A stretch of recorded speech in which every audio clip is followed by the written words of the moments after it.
Welcome to Maximising Efficiency with Dext. Once again, I'm joined by Robin Edwards, one of our practice solutions experts here at Dext. And Robin, is that your phone ringing? Yeah, it is.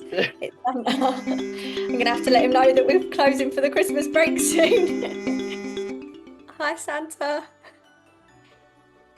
Yep, I understand. Sure, we can send a video of some stuff on the new solo features. Yeah? Okay. All right, cool. See you, speak to you soon. Bye. Amazing. So that was Santa on his way. He's out delivering presents and needs a recording being sent over to him about all of the new amazing features that we've just released in Solo, our self-employed product. So for those of you who don't know what Solo is, it's for our unincorporated, unintegrated, non-VAT registered landlords and self-employed clients. So we know MTD, it's just around the corner, and we think we've got the market-leading product to help you and your clients make a little less stress of the whole situation. So Dext Solo, obviously we've done demos of that in the past, but Robin, what have we got that's coming up? I believe there's 4 new things that I think are worth mentioning to Santa when we do record this video. So should we go ahead, share our screen and get into some of these new features?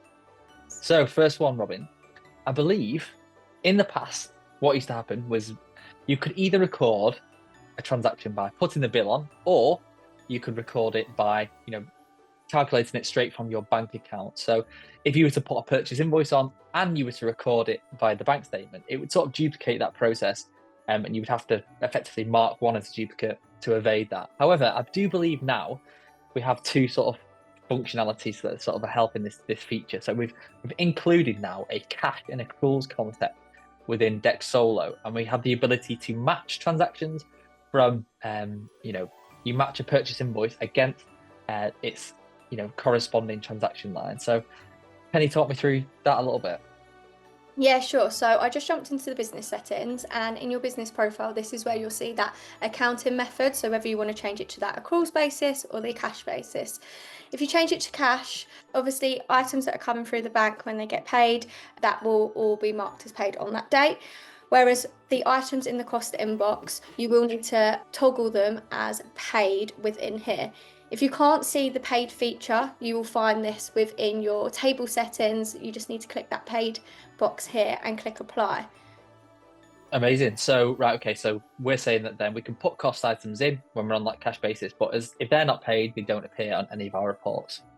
Yeah, exactly. Perfect. So we only report a transaction on our transaction summaries and our tax return reports when the item is paid if the cash accounting is selected. So, Robin, what happens if we have a purchase invoice and we have a corresponding bank transaction? We now have the ability to match these transactions, and I am right in saying that if I put purchase invoice on and it is paid a week later through the bank account, the date it's reported on is in fact that payment date. Yeah, correct. So if you have a bill in the cost inbox and an item in the bank space, let me scroll down to one that we have a match with. As you can see, it's saying to review because it recognises that there's a potential match with our British Gas, which is correct. So I'm going to go ahead and match that transaction.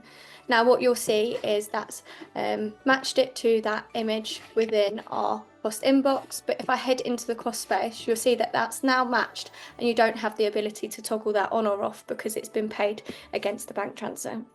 Amazing. So this is effectively just like a mini sort of general ledger product. It has the full works and the matching functionality that you're experiencing, when you're using other sorts of bookkeeping tools and software. So that is game changing for Sol. I think it's going to save people a lot of time and eliminate a lot of the worry about duplicating some of these transactions. So that is a really, really great feature. If you just jump back into that bank space for me there, Robin, just having a little look at that. So for example, here, we've got the top ones here. If something, doesn't have an automatic match, I can click that there, can't I?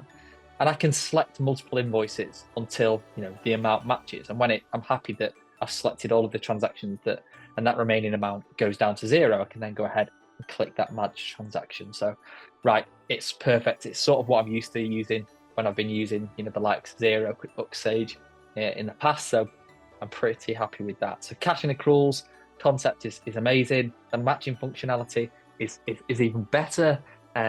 Okay, the next update that's seen we've got the ability to now import sort of our custom categories and sort of chart of accounts and such. Yeah, sure. So I'm just going to jump back into the business settings, into our list, and you can see there's now a button to import from a CSV. Amazing. So in the past, you would have to manually create codes one by one. We've got some clients who maybe they do a lot of accounting in the farming industry, or they do a lot of accounting in the construction industry, and they have maybe a select sort of list of categories that they want to include for their clients. So what they can do is they can pre-populate their own lists, and then they can import them through this CSV upload a lot quicker than you could do individually beforehand. Robin, another great game changer. Okay, we're going to go back to the bank section, and we're going to go to bank rules now. Bank rules is something obviously you guys are probably all aware of, have used in other tools and softwares, and we wanted to do this as well. So a lot of your self-employed clients, you'll be doing a lot of cash coding maybe. Instead of us having to manually go in and say Vodafone is always telephone and such, we can now create a bank rule in here. So Robin, talk me through this wizard within here. Yeah, sure. So I'm going to create one for car repairs. And you'll see that's just like where I put that. That's just the rule name. And then I'm going to pop it in below.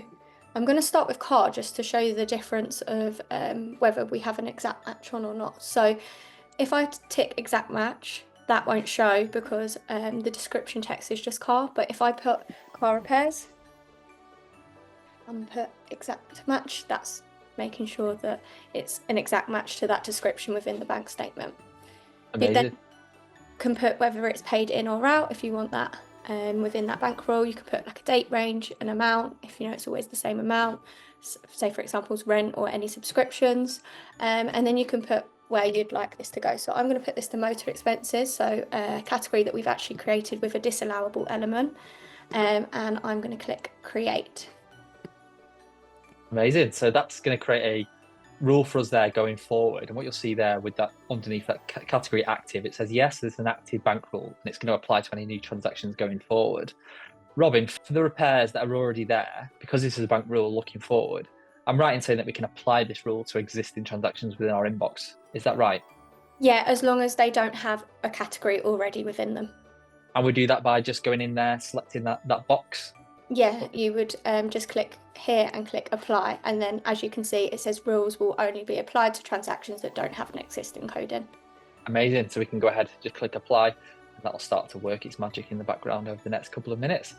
Amazing. Right, finally, Robin, we've looked at the bank matching, we've looked at the cash and accruals, we've looked at the custom categories import, the bank rules, and we've got one final feature here, and that's that tax return the improved tax return export. So in the past, when you exported it, we exported it, for you, the accountant would give you the headings, and you had the ability to just import that straight into your tax filing software to get everything filed with HMRC. But we do appreciate that sometimes you wanted a bit more detail than just the headlines. So Robin, talk me through this new feature. So as you can see, I just clicked on that export to CSV, and now you have that toggle option to include a bit more of a breakdown. So I'm just going to export that. You'll have this on your tax report and also the transaction summary report. Amazing. So that's going to be giving me far more detail when I'm doing this export. So if I want to send it over to a client for approval, I could send them this report, which gives me full list of the boxes, but also the breakdown within them as well. Just to be clear, for those of you who aren't using Solo, we have two reports. One reports, so the way our chart of accounts are effectively set up is we have the tax return box, which has to be mapped to the exact tax return box to HMRC, which is these ones here. But we also have like a category, and each category is mapped to a tax return box. But you can have, say, for example, a tax return box for motor expenses, but you could have van expenses, car expenses, truck expenses, and have different categories so you and your client can perform more analytical review. And what you'll see is you as an accountant or a bookkeeper will have access to two reports: the self-employed, which is the sort of like tax return summary ready for filing, and the transaction summary, which is those client own personalized sort of chart of account names. Your clients themselves will only have access to this transaction summary. They won't have the ability to view what it looks like to file a tax return with HMRC. The power for the filing of the tax returns is all in the hands of you, the accountant or bookkeeper.